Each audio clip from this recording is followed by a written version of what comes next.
រលំក្មួលខ្មៅក្របបែកក្របផ្លោងទុះឡើងមិនរាំងទីដៅឆាបឆេះសែនមហាខោកៃតាមផ្លូវសាកសពពេញដី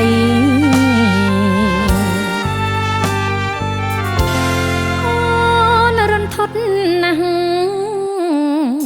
ឃើញតាម Facebook អ៊ីរ៉ង់បាញ់ប្លង់សំរឹក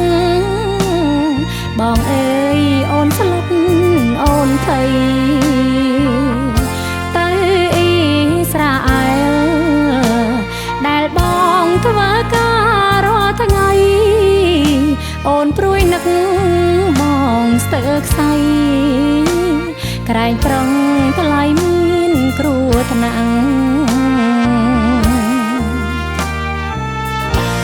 អូនហើយនឹងបងមិនតន់រៀបការ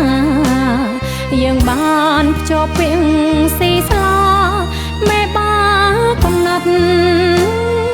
ពេលជាងឆ្នាំមុខរៀបការយើងទាំងពីរនាក់អូនផ្ដាំបងចាំអើយជាងប្រយ័ត្នពូនលាក់ខ្លួនប្រាន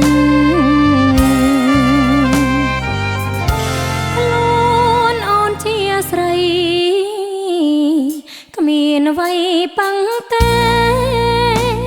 គឺមានតែ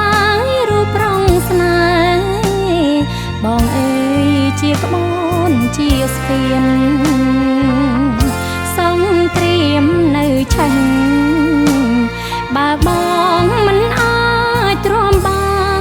នវិលវិញមកកល្យាន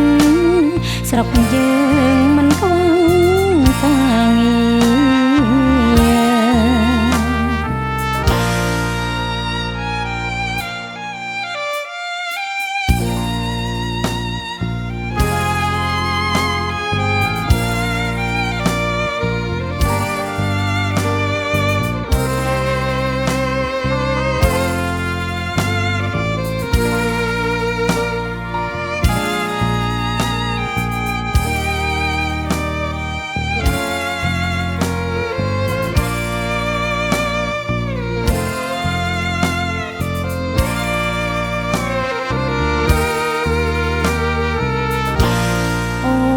ហើយនឹងបងមិនតន់រៀបកា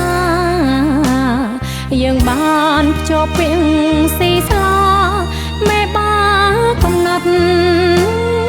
ពេលជាងឆ្នាំមុខរៀបការយើងទាំងពីរនាក់អូនផ្ដាំបងចាំអើយជាងប្រយ័ត្នពូនលាក់ខ្លួនប្រានខ្លួនអូនជាស្រីគ្មានអ្វីប៉ឹងទេគឺមានតែរូបប្រងស្នេហ៍បងអើយជាក្បូនជាស្ពាន